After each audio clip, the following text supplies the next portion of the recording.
الحمد لله نحمده ونستعينه ونستغفره ونعوذ بالله من شرور أنفسنا ومن سيئات أعمالنا من يهد الله فلا مضل له ومن يضلل فلا هادي له ونشهد أن لا إله إلا الله وحده لا شريك له ونشهد أن سيدنا وحبيبنا ومولانا محمدا عبده ورسوله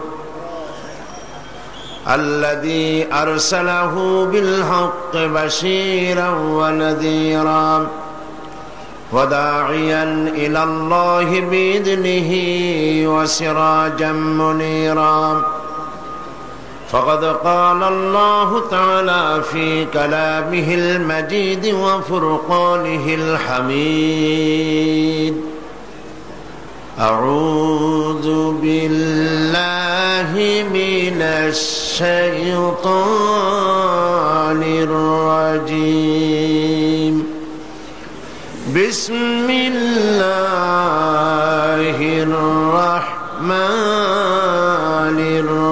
الرحيم إن الله وملائكته يصلون على النبي يا أيها الذين آمنوا صلوا عليه وسلموا تسليما اللهم صل على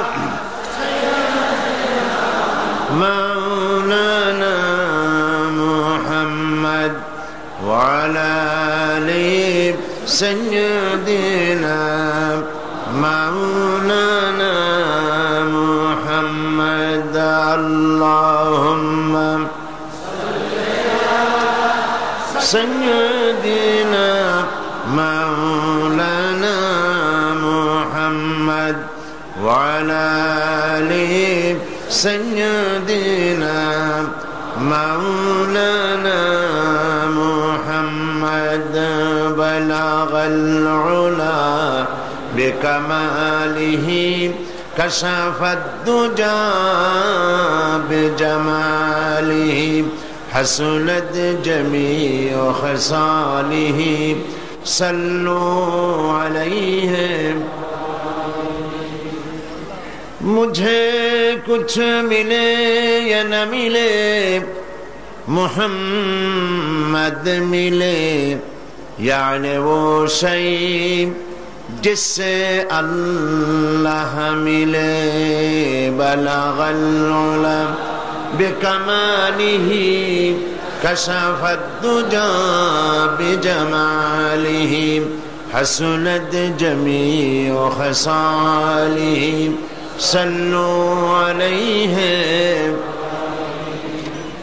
ये तेरी मेराज थी कि तू लोह कलम तक पहुँचा और मेरी मेराज है कि मैं तेरे कदम तक पहुँचा बलगल उला बिकमालिही कशफत दुजा बिजमालिही हसनत जमीअ खसालिही सल्लु अलैहि अल्लाहुम्मा आमीन रब्बना ज़लमना अनफुसना व इन लम तग़फिर लना व तरहमना लनकूनन्न मिनल खासिरीन रब्बुल आलामीन इस्लामी समाज कल्याण परिषद चट्टग्राम কর্তৃক আয়োজিত 23তম বার্ষিক তাফসীরুল কোরআন মাহফিলের আজকের এই তৃতীয় দিনে লাখো মুসলমান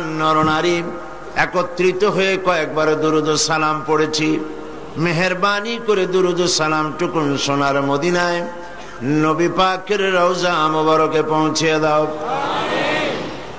तमाम পৃথিবীর মাটির নিচে যত মুমিন মুমিনাত শুয়ে আছেন তাদের আরো আর পরে সওয়াব পৌঁছে দাও রব্বুল আলামিন। এ মাহফিলের আয়োজন যারা করেছেন আর শোনার জন্য যারা এসেছেন, কিয়ামতের দিন মুসিবতের সময় এ মাহফিল আমাদের সকলের জন্য নাজাতের ওসিলা বানিয়ে দিও আল্লাহ। ইয়া রব करम तू अगर करे वो बात दे जुबां को जो दिल पर असर करे। रब्बना तक़ब्बल मिन्ना इन्नका अंतस समीउल अलीम व तुब अलैना इन्नका अंतत तव्वाबुर रहीम। सुब्हान रब्बिका रब्बिल इज्जति अम्मा यसिफून व सलामुन अलल मुरसलीन वल्हम्दुलिल्लाहि रब्बिल आलमीन। जनाब सदर जलसा बंधुवर हजरतुल अल्लाम मौलाना शमसुद्दीन साहेब मद्दजुल्लुहुल आली, आजकेर महफिलेर सम्मानित मेहमान, गणप्रजातंत्री बांग्लादेशेर श्रम ও জনশক্তি মন্ত্রণালয়ের দায়িত্বপ্রাপ্ত মাননীয় মন্ত্রী জনাব আব্দুল্লাহ আল নোমান, হযরতুল আল্লাম মাওলানা আবুল কাসেম মোহাম্মদ সিফাতুল্লাহ, হাজারাত উলামায়ে কেরাম,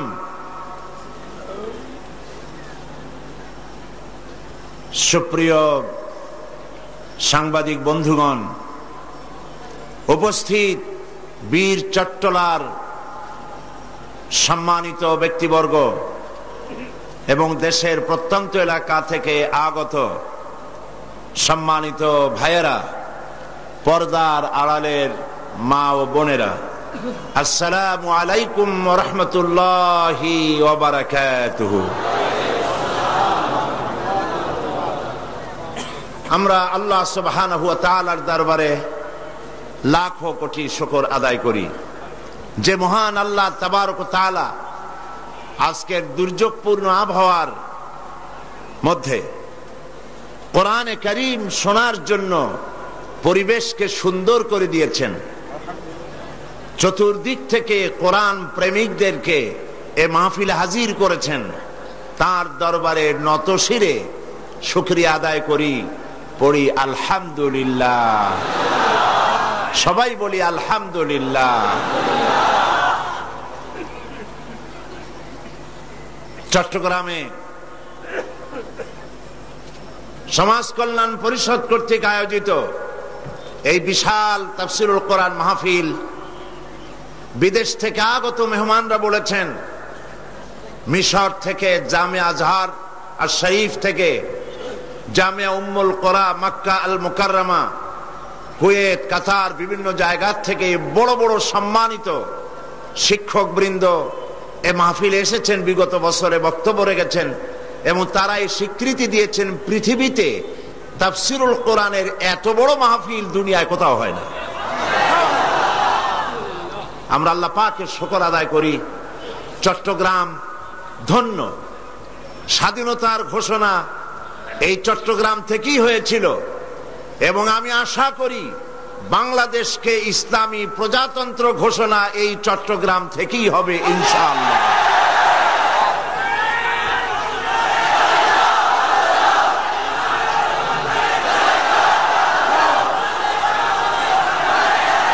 বীর চট্টলার সম্মানিত ভাইয়েরা, কোরআন হচ্ছে আল্লাহ পাকের আখেরি কালাম, কালামে রব্বানি, কোরআনে কারীম। এই কোরআনে কারীমের সঙ্গে যারা সম্মান করে, আদব করে, আল্লাহ তাদেরকে সম্মানিত করেন। আর কোরআনের সাথে যারা বেয়াদবি করে, তারা হিরো হলেও আল্লাহ তাদেরকে জিরো বানায় দেন।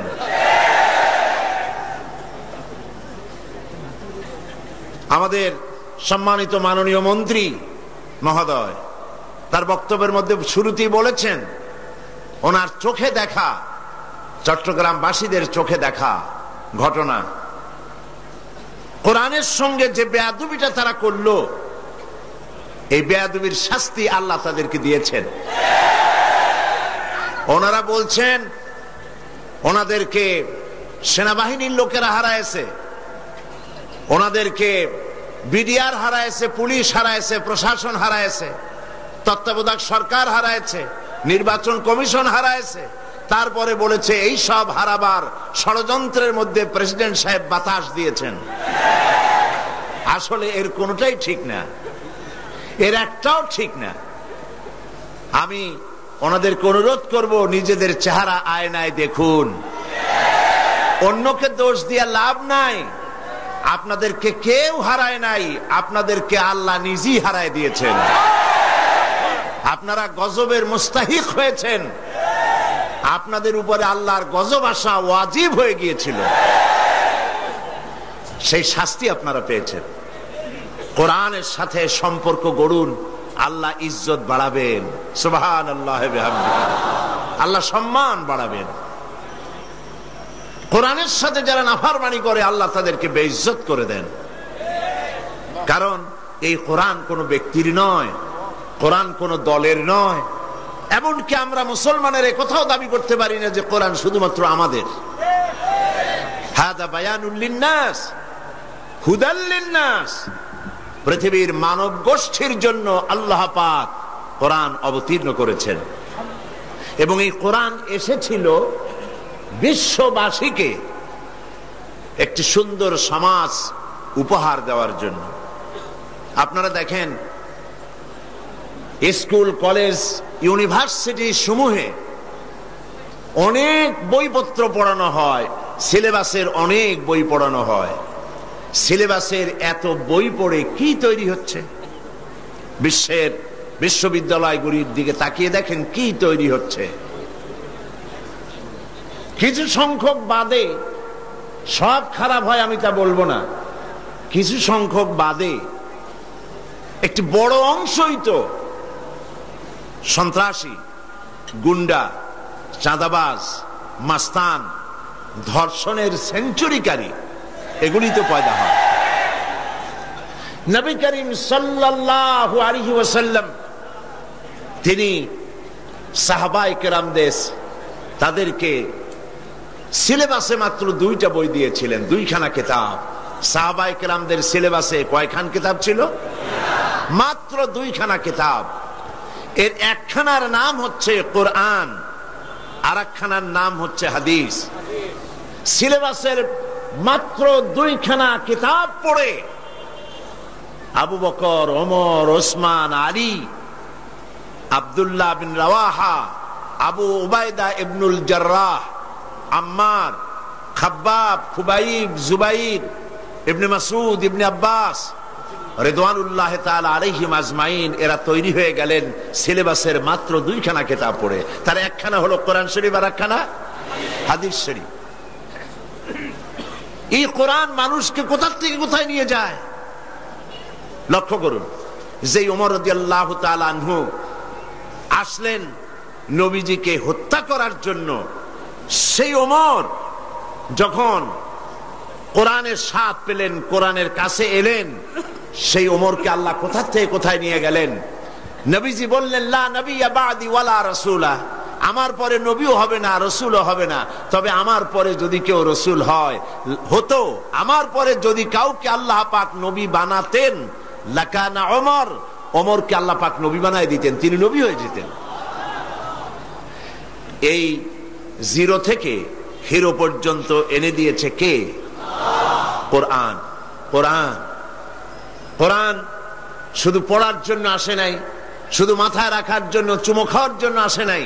কোরআন এসেছে একটি বিশাল বিপ্লব ঘটাবার জন্য, যে বিপ্লবের মধ্য দিয়ে পৃথিবীর মানুষ একটি নতুন সমাজ, নতুন রাষ্ট্র পাবে, যেখানে চুরি থাকবে না, ডাকাতি থাকবে না, জেনা থাকবে না, হত্যা থাকবে না, ধর্ষণ থাকবে না, যেটা হবে সমৃদ্ধ এক পৃথিবী, নিরাপত্তাপূর্ণ, ভীতিহীন একটি সুন্দর সমাজ পৃথিবীর মানুষ উপহার পাবে, এমন একটি সমাজ গড়ার জন্যই আল্লাহ পাক নবীজির কাছে কোরআনকে অবতীর্ণ করেছেন। সেই কোরআনের কথাই আমি আপনাদের সামনে আলোচনা করতেছিলাম।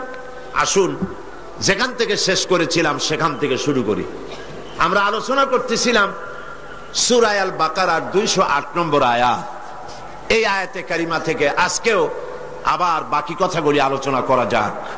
এই আলোচনার জন্য সবাই আমার সাথে পড়েন, আউযু বিল্লাহি মিনাশ শাইতানির রাজিম, বিসমিল্লাহির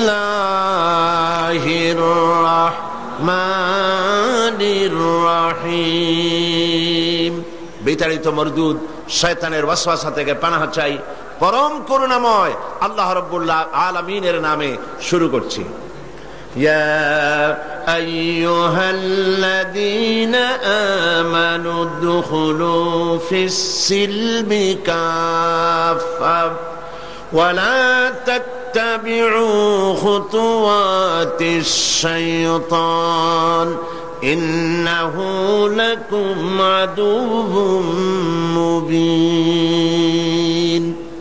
হে বিশ্বাসীরা, তোমরা যারা ঈমান এনেছো শোনো, উদখুলু ফিস-সিলমি কাফা, সিলমের ভিতরে ইসলামের মধ্যে পরিপূর্ণরূপে দাখিল হয়ে যাও। ওয়ালা তাত্তাবিউ খুতুওয়াতিশ শাইতান, আর শয়তানের পদাঙ্ক অনুসরণ করো না। ইন্নাহু লাকুম আদুউম মুবিন, নিঃসন্দেহে শয়তান তোমাদের জন্য প্রকাশ্য দুশমন। এটি হলো আয়াতের শাব্দিক তরজমা। আমরা বিগত দুদিন এই আয়াতের উপরে আলোচনা করেছি, আজকেও এই আয়াতের উপরে আমরা আলোচনা করব ইনশাআল্লাহ। ইসলামের মধ্যে পরিপূর্ণ দাখিল হওয়ার অর্থ হচ্ছে জীবনের প্রত্যেকটি দিক এবং বিভাগে আল্লাহ এবং রাসূলের নির্দেশ মোতাবেক জীবনকে পরিচালনা করা। এখানে মানব জীবনের এক বিশাল অংশ প্রভাবিত করে সাংস্কৃতিক বিশ্বাস এবং আচরণ। এক কথায় সংস্কৃতি মানুষের মূল পরিচয় বহন করে। সুতরাং ইসলামের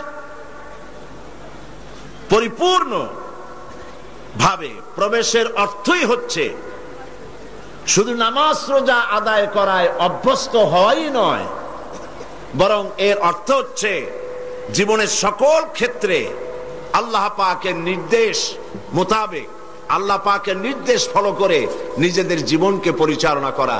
একটা দিকও ইসলামের বাইরে চলতে পারবে না। ইসলামী সংস্কৃতি কি? সংস্কৃতি মুসলমানদের, পৃথিবীর সমস্ত মানুষের জীবনের একটা বিরাট অংশ। ইসলামের সংস্কৃতির মূল লক্ষ্য হচ্ছে মানুষকে চূড়ান্ত সাফল্যের দিকে এগিয়ে নিয়ে যাওয়া। এ হচ্ছে একটি ব্যাপক জীবন ব্যবস্থা যা মানুষের চিন্তা, কল্পনা, চরিত্র, আচার আচরণ, পারিবারিক কাজকর্ম, সামাজিক প্রক্রিয়া, রাজনৈতিক কর্মধারা, সভ্যতা, সামাজিকতা, এ সব কিছুর দ্বারা প্রভাবিত। ইসলামী সংস্কৃতি মানুষকে উদারতা শিখায় এবং জাতি ধর্ম নির্বিশেষে পৃথিবীর মানুষকে একই পরিমণ্ডলে আনার জন্য প্রচেষ্টা চালায়। সাধারণত লোকেরা মনে করে যে কোন জাতির জ্ঞান বিজ্ঞান এটাই হলো মূল সংস্কৃতি। প্রকৃতপক্ষে এগুলো হচ্ছে এগুলো সংস্কৃতির মূল কথা নয়, এগুলি শাখা প্রশাখা মাত্র। সংস্কৃতির মূল উপাদান হলো 5টি। একটি হচ্ছে দৈনিক তার দুনিয়াবী জীবন সম্পর্কে ধারণাটা কি, দুনিয়াবী জীবন সম্পর্কে মানুষের ধারণা কি। এই বেলা ভাই মদ খেয়ে নাও, কাল নিশীতের ভরসা কই, চাঁদনি জাগিবে যুগ যুগ ধরি, আমরা তো আর রবনা সই। এটা হচ্ছে যারা ইসলামে বিশ্বাস করে না তাদের সংস্কৃতি। নগদ জাপাও হাত পেতে নাও, বাকির খাতায় শূন্য থাক, দূরের বাদ্য কিলাপ শুনে মাঝখানে যে বেজায় ফাঁক। এগুলি হচ্ছে ইট ড্রিঙ্ক অ্যান্ড বি মেরি, খাও পান করো আর ফুর্তি করো, নো ফুর্তি, ডু ফুর্তি নো চিন্তা। এই চিন্তায় যারা, এই চিন্তা চেতনায় যারা বিশ্বাসী, এগুলি হচ্ছে তাদের সংস্কৃতি। সুতরাং আজকে একটি বিরাট একটি বিষয় কোরআন শরীফের আলোকে আলোচনা করতে চাই যে ইসলামের সংস্কৃতি বিষয়টা কি, জিনিসটা কি। মানুষ গোড়া থেকেই তার নিজের সম্পর্কে ধারণা করে এসেছে, একটি মারাত্মক ভুল করে এসেছে গোড়া থেকে। সে কখনো নিজেকে মনে করেছে অনেক শক্তিধর, আবার কখনো সে মনে করেছে নিজেকে অনেক তুচ্ছ মনে করেছে।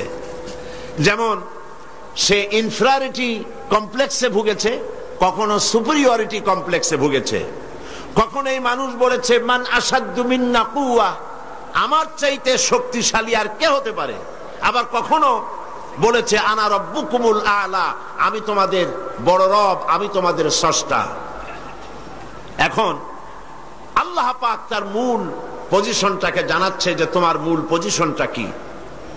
মানুষ একদিকে নিজেকে অনেক বড় মনে করেছে, আবার নিজের মতো কোন মানুষের মধ্যে কোন শক্তি দেখলে পরে তাকে আল্লাহর আসনে পৌঁছে দিয়েছে। যেমন ইহুদিরা বলেছে ওয়াকালাতিল ইয়াহুদু উযাইরুন ইবনুল্লাহ, ইহুদিরা বলেছে উযাইর আল্লাহর পুত্র। খ্রিস্টানেরা বলেছে ওয়াকালাতিন নাসারাল মাসীহু ইবনুল্লাহ, খ্রিস্টানেরা বলেছে মসিহ ঈসা আলাইহিস সালামকে তারা আল্লাহর পুত্র বলেছে। নাউযুবিল্লাহি মিন যালিক। মানুষ নিজের থেকে, নিজের মতো মানুষের সামনেই মাথা নত করেছে। সাপের মধ্যে শক্তি আছে, বাঘের মধ্যে শক্তি আছে, আগুনের মধ্যে শক্তি আছে, এগুলি দেখে তার সামনে মাথা নত করেছে। আর আল্লাহ পাক তাদের শুনাচ্ছেন ইন্নাল্লাযীনা তাদউনা মিন দুনিল্লাহি ইবাদুন আমসালুকুম, আমাকে বাদ দিয়ে তোমরা যাদেরকে ডাকো তারা হচ্ছে তোমার মতো আমার আরেকটি গোলাম। সুতরাং মানুষের প্রকৃত মর্যাদা কি? সে যত বড় মনে করে তত বড় সে নয়, আবার যত তুচ্ছ মনে করে তত তুচ্ছ সে নয়। মানুষের এই দুই চরম পন্থার মধ্য দিয়ে আল্লাহ পাক তার প্রকৃত মানুষের আসল মর্যাদাটা কি সেই জিনিসটা আল্লাহ পাক তাকে বুঝাচ্ছেন। তুমি যে নিজেকে বড় মনে করো, আসলে তো তুমি অত বড় নও, কারণ তুমি তোমার সৃষ্টিগত মূল তত্ত্বের দিকে লক্ষ্য করো। আল্লাহ রাব্বুল আলামিন কোরআনে কারীমের ভিতরে বলেছেন ফালইয়ানজুরিল ইনসানু মিম্মা খুলিক খুলিকা মিম্মা ইন দাফিকিন ইয়াখরুজু মিন বাইনিস সুলবি ওয়াত তারাইব। মানুষ কি তার সৃষ্টির কলা কৌশলের দিকে, তার সৃষ্টির দিকে সে কি লক্ষ্য করে না? তুমি তো সামান্য এক ফোঁটা পানি ছিলে, সেই এক ফোঁটা পানি থেকে, নাপাক পানি বিন্দু থেকে তোমাকে সৃষ্টি করা হয়েছে। এখন মানুষ যেন তার মূল সৃষ্টি সম্পর্কে বুঝতে না পারে, আল্লাহর কুদরত সম্পর্কে বুঝতে না পারে, সেই জন্য মাঝখানে বলা হয়েছে যে মানুষ তো আসলে মানুষই না। তো মানুষ কি? ডারউইন থিওরি পেশ করেছে মানুষ হলো আসলে বাঁদর। মানুষ এসেছে বাঁদর থেকে, এটাকে বলা হয়েছে থিওরি অফ ইভলিউশন, বিবর্তনবাদ বা ক্রমবিকাশবাদ। ডারউইন সাহেব বাঁদর দেখে, শিম্পাঞ্জি দেখে, ওরাং ওটাং দেখে মনে করেছেন মানুষের পূর্বপুরুষ হলো বান্দর বা ওরাং ওটাং। এটা কি করে সম্ভব? কোন জিনিসের সাথে কোন জিনিসের সিমিলারিটি থাকলে এটা ওটার পূর্বপুরুষটা বলা যায় কি করে? যেমন বোয়াল মাছ, পাবদা মাছ দেখতে বোয়াল মাছের মতো, কিন্তু তাই বলে কোন পাগল তাস পর্যন্ত বলেনি যে পাবদাগুলি আস্তে আস্তে করে বোয়াল হয়ে গিয়েছে। বাঁদর এবং শিম্পাঞ্জির সাথে মানুষের কোন সিমিলারিটি যদি থাকে তাহলে কি করে যা বলা যাবে যে মানুষের পূর্বপুরুষ ছিল বাঁদর? যদি তাই হবে তাহলে জঙ্গলের ভিতরে যত বাঁদর আছে, কোন বাঁদর তো এরকম হলো না যে বাঁদরের বুক পর্যন্ত মানুষের মতো হয়ে গেছে, আর একটু দুধ আর পনির খাওয়াইলে পরে পুরা মানুষ হয়ে যাবে। এমনটি তো কখনো হয়নি। সুতরাং মানুষ কোত্থেকে এসেছে এটা ডারউইন সাহেব বুঝবেন না, আর বোঝেন নাই বলি 25,000 বছরের একটি মিসিং লিঙ্ক হয়েছে। তিনি বলতে চেয়েছেন এই মানুষ আসলে বানর ছিল, পাছায় একটা লেজ ছিল, সে ডালে ডালে লাফালাফি করেছে, অকস্মাৎ পাছার লেজ একদিন খসে পড়ে গিয়ে লেজবিহীন এই মডার্ন মানুষে পরিণত হয়েছে। কিন্তু লেজটা খসলো কবে এটা উনি আবিষ্কার করতে পারেন নাই বলে এটাকে মিসিং লিঙ্ক বলা হয়েছে বিজ্ঞানের পরিভাষায়। অবশ্য আজকালকার বিজ্ঞানীরা এই থিওরিকে ডাস্টবিনে নিক্ষেপ করেছে, তারা এটা বিশ্বাস করে না। এখন মানুষ সে নিজেকে বড় মনে করে অথবা ছোট মনে করে, মূল পজিশন তার কি, কোত্থেকে এসেছে, মানুষের অরিজিন কি? আল্লাহ রাব্বুল আলামিন বলেন, লক্ষ্য করো, فَإِنَّا خَلَقْنَاكُم مِّن تُرَابٍ ثُمَّ مِن نُّطْفَةٍ ثُمَّ مِنْ عَلَقَةٍ ثُمَّ مِن مُّضْغَةٍ। মাটির নির্যাস থেকে, মাটির উপকরণ থেকে তোমাকে পয়দা করা হয়েছে, এক ফোঁটা নাপাক পানি বিন্দু দিয়ে তোমার উৎপত্তি হয়েছে, সেখান থেকে রক্তপিণ্ড হয়েছে, জমাট রক্ত থেকে গোশতপিণ্ড হয়েছে,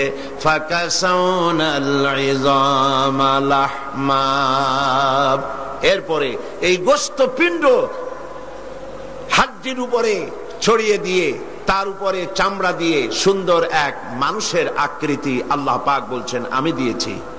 এবং এইভাবে করে তোমাকে মায়ের পেট থেকে সুম্মা নুখরিজুকুম তিফলা, বাচ্চার আকারে মায়ের পেট থেকে আমি নিয়ে এসেছি। তুমি যে আজ অহংকার করো, তুমি যে আজ বলো সকল ক্ষমতার উৎস জনগণ, তুমি ক্ষমতার উৎস? আশ্চর্য কথা, তুমি ক্ষমতার উৎস হলে কি করে? তুমি শক্তিমান হলে কি করে? তোমার অস্তিত্ব কি ছিল? এক ফোঁটা নাপাক পানি ছিল, যা শরীর থেকে নির্গত হওয়ার পর গোসল করা ফরজ হয়ে গিয়েছিল। এরকম একটি অবস্থা থেকে আমি তোমাকে সৃষ্টি করেছি।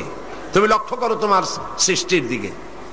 ইয়া আইয়ুহাল ইনসানু মা গাররাকা বিরাব্বিকাল কারীম الذي خلقك فسواك فعدلك في أي سورة ما شاء ركبك।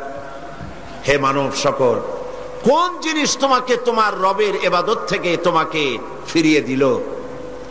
তোমাকে আমি যেমন খুশি আমি তোমাকে সৃষ্টি করেছি, সুন্দর আকৃতি দিয়েছি, এবং তোমার মায়ের পেট থেকে যখন আমি তোমাকে এনেছি, ওয়াল্লাহু আখরাজাকুম মিন বুতুনি উম্মাহাতিকুম লা তা'লামুনা শাইআ। মায়ের পেট থেকে এমন অবস্থায় তোমাকে বের করে আনা হয়েছে যখন তোমার কোনো হুঁশ ছিল না, জ্ঞান ছিল না। আল্লাহ রাব্বুল আলামিন বলেন, এই পৃথিবীতে আমি তোমাকে আনলাম, তোমার খাবারের ব্যবস্থা আমি রব্বুল আলামিন করে দিলাম। মায়ের পেটের ভিতরে যখন তুমি ছিলে সেখানে খাবারের ব্যবস্থা কে করেছে? বলুন, কে করেছেন? মায়ের নাভির সঙ্গে সন্তানের নাভির সাথে একটি তার লাগিয়ে দিয়ে মায়ের মাসিক অসুখকে বন্ধ করে দিয়ে এই রক্ত দিয়ে পরিপুষ্ট করেছেন আল্লাহ পাক এই সন্তানকে। যখন সন্তান পৃথিবীতে এলো, নাড়িটা কাটা হয়ে গেল, একটা লাইন বন্ধ হলো খাবার, আল্লাহ রাব্বুল আলামিন মায়ের বুক থেকে সন্তানের জন্য খাবারের জন্য ডাবল লাইন চালু করে দিলেন। সিঙ্গেল ছিল, ডাবল লাইন আল্লাহ চালু করে দিলেন। তো তোমার অস্তিত্ব তো এখানে, তুমি তো নির্ভরশীল ছিলে, অসহায় ছিলে। তুমি নিজেকে কি করে তুমি বড় মনে করো? তোমার পৃথিবীতে যা খাচ্ছ পড়ছ সব তো আমার দান। এগুলি সব কার দান? বলেন, কার দান? সবকিছু আল্লাহ পাকের দান। তুমি যে জমিনে ফসল ফলাও, এই ফসলটা তুমি কোত্থেকে ফলালে? আল্লাহ রাব্বুল আলামিন বলেন, আফারাআইতুম মা তাহরুসুন আআনতুম তাজরাউনাহু আম নাহনুজ জারিউন। তোমরা কি দেখতে পাও না ফসলের ক্ষেত দেখে? এই ফসলের ক্ষেতের ফসলগুলি কে উদ্গত করে? তুমি করো না আমি করি? কে করেন বলেন? জমিনের ফসল ফসল হয়েছে, বাম্পার ফলন হয়েছে। এ ফলন কে দেয়? আল্লাহ পাক দেয়। গত সরকারের আমলে বাম্পার ফলন হলো। তারা পার্লামেন্টে বক্তৃতা করলেন, এই বাম্পার ফলন নাকি তাদের কারণেই হয়েছে, তারাই নাকি করেছে। আমি আমার আলোচনার ভিতরে পার্লামেন্টে বলেছিলাম, বাংলাদেশে যে বর্তমান বাম্পার ফলন হয়েছে এর পেছনে সরকারের কোনো অবদান নাই। এর সমস্ত বাম্পার ফলনের কৃতিত্ব একমাত্র আল্লাহ রাব্বুল আলামিনের।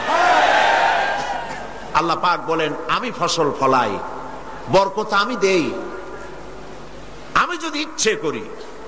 লাউ নাশাউ লাজআলনাহু হুতামান ফাযালতুম তাফাক্কাহুন। আমি যদি ইচ্ছে করি সমস্ত ফসলগুলিকে, ধানগুলিকে চিটায় পরিণত করে দিতে পারি। পারে কিনা বলেন? ধানের মধ্যে চাল থাকবে না, করতে পারেন না আল্লাহ? ধানগুলি অনেক সময় আমাদের দেশে চিটা হয় না। আল্লাহ পাক বলেন, আমি যদি ইচ্ছে করি ধানের মধ্যে কোনো চাউলই হবে না, সব চিটায় পরিণত করে দেব। পারবো না? পারবেন না আল্লাহ পাক? তখন তোমরা কি করবা? ধর্মঘট করবা? ধর্মঘট করবা? হরতাল করবা? তাতে আল্লাহর কিছু হবে? তখন তোমরা কি করবে? সমস্ত ফসল জুড়ে বিনষ্ট হয়ে যায়। তখন তোমরা শুধু এতটুকুনি বলতে পারবে, ইন্না লামুগরামুন বাল নাহনু মাহরুমুন। তখন তোমরা কপালে হাত মারবে আর বলবে, আমরা মাহরুম হয়ে গেলাম, আমরা বঞ্চিত হয়ে গেলাম। আরে কপালে হাত মারা ছাড়া আর কিছুই করতে পারবে না। তোমরা নিজেদেরকে যে বড়াই করো, এই বড়াই কোনো কাজের নয়। মানুষের এই অসহায়ত্বের কথাগুলি আল্লাহ পাক কোরআন শরীফে এভাবে তুলে ধরেছেন। তোমরা যে বিজ্ঞানের নবনব আবিষ্কার দেখে বড়াই করতেছো, এই আবিষ্কারগুলি আমরা করছি। মানুষ সব মানুষই নাকি সব? বিজ্ঞানের আবিষ্কার দেখে কোরআনকে, আল্লাহকে, রসুলকে মানুষ অবজ্ঞা করতেছে। আসলে বিজ্ঞান মানে কি? বিজ্ঞান মানে হলো বিশেষ জ্ঞান। বিজ্ঞান মানে কি? বিশেষ জ্ঞান। তো বিশেষ জ্ঞান কি? যেমন ধরুন আমার সামনে এই মাইক, এই মাইকের মধ্যে এই সবগুলি মৌলিক উপাদান আল্লাহর। এই মাইকের যত মৌলিক উপাদান কার? বলেন সবাই কার? এর মধ্যে তামা আছে, দস্তা আছে, প্লাস্টিক আছে, লোহা আছে। মৌলিক উপাদানগুলি সব আল্লাহর। প্লেন বলেন, জাহাজ বলেন, রিক্সা বলেন, গাড়ি বলেন, যাই বলেন, মৌলিক জিনিসগুলি আল্লাহর।